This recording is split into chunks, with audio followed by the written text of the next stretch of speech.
सभागार में उपस्थित सभी का मैं हार्दिक स्वागत अभिनंदन करती हूँ। मैंने अपने कुछ विचार लिखे हैं महिला दिवस के उपलक्ष्य में। मैं आपके समक्ष रखना चाहूंगी। स्त्री सिर्फ शरीर ही नहीं है, वह संगम है सौंदर्य व करुणा का, भावों का। नारी के आत्मबल के समक्ष दुनिया की तमाम शक्तियां छोटी पड़ जाती हैं। 8 मार्च अंतर्राष्ट्रीय दिवस के रूप में विश्व में मनाया जाता है। इस दिन 1875 में अमेरिका की कपड़ा मिल की महिलाओं ने सामूहिक शक्ति का प्रदर्शन आंदोलन किया।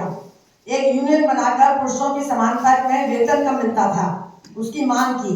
महिला पुरुष जब समान काम करते हैं तो वेतन भी समान मिलना चाहिए। सभाओं, प्रदर्शनों, आंदोलनों की वजह से सतत प्रयास करते करते 1975 में पहली बार अंतर्राष्ट्रीय महिला वर्ष के रूप में मनाया गया।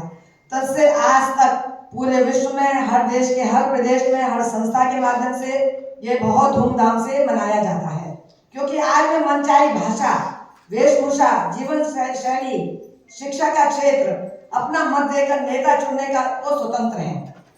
ठीक कहा है किसी ने, चांद तो है गगन पर, चांदनी सबके लिए, दीप हो किसी द्वार पर, रोशनी सबके लिए।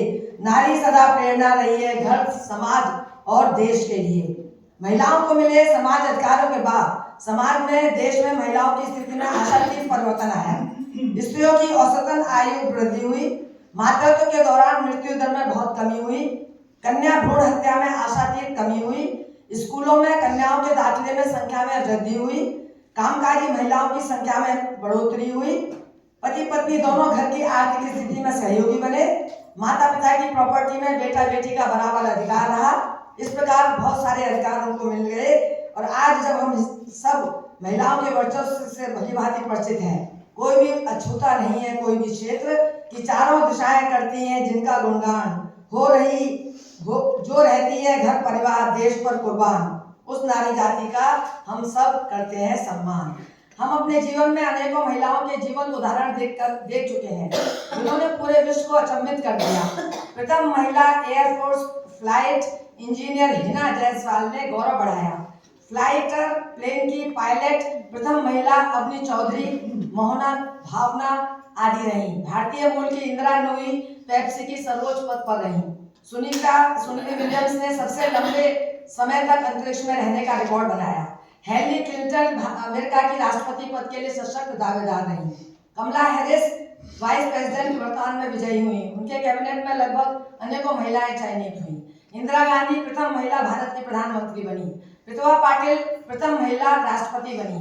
भारतीय कृषि अनुसंधान परिषद ICAR की स्थापना के दिवस पर 42 कृषि वैज्ञानिकों में से 16 महिलाएं थीं।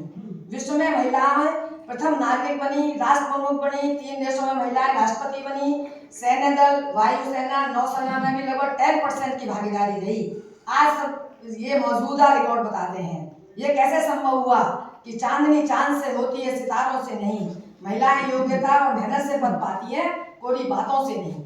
इस प्रकार उनका मेहनत बल लाया। लेकिन इसके बारे में मेरा कुछ मत भी है। विश्व के हर देश के हर घर में बेटियां बेटों से बढ़कर कार्य में भाग ले रही हैं। शिक्षा, व्यवसाय या अन्य कोई क्षेत्र हो, महिला डॉक्टर, इंजीनियर हर घर में विद्यमान है। वो कदम से कदम मिलाकर योगदान कर रही है। ट्रेन चलाना बाएं हाथ का काम है। राष्ट्रीय खेलों में गोल्ड मेडल पा रही है। गीत, संगीत, नृत्य, साहित्य, कवित्री, पेंटिंग, कोई क्षेत्र, आकाश हो या सागर, नदी हो या पहाड़, सब जगह मौजूद हैं। वे स्वतंत्र तो हैं, पर पहले महिलाओं का कार्य क्षेत्र घर परिवार तक सीमित था, और आज वे घर की दहलीज पार कर देश दुनिया की बृहद पटल पर शोभा बढ़ा रही है। मेरा मानना है कि प्रगति अपनी जगह, संस्कृति अपनी जगह। अतः हमको बच्चियों को स्वतंत्रता तो देनी चाहिए, उसमें कोई परेशानी नहीं है, पर उन्हें स्वच्छंद न बनने दें। हम जानते हैं कि आग भोजन पकाती है, पर बेकाबू होने पर घर जला देती है। नदी बहती तो है, भूमि को उपजाऊ बनाती है, पर बाढ़ आने पर गांव के गांव बह जाते हैं। अर्थात हम महिलाओं को अपनी लक्ष्मण रेखा का ख्याल रखना चाहिए। हम स्वतंत्र हैं, पर स्वच्छंद न बने।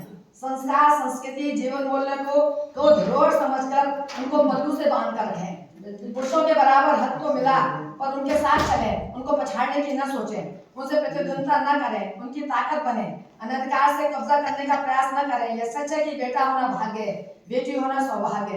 उसी गरिमा को बरकरार रखें। सासू माँ को माँ की तरह समझें, तो वृद्धाश्रम बनाने की जरूरत नहीं पड़ेगी। इसी प्रकार अधिकार, नारी का सम्मान होना आवश्यक है। बिजली चमकती है तो आकाश बदल देती है, आंधी रुकती है तो दिन रात बदल देती है। जब नीता, राजेश्वरी, मंगला, रत्ना योगा कराती हैं तो हमारे सेंटर का बुढ़ापा बदल देती हैं, बुढ़ापा बदल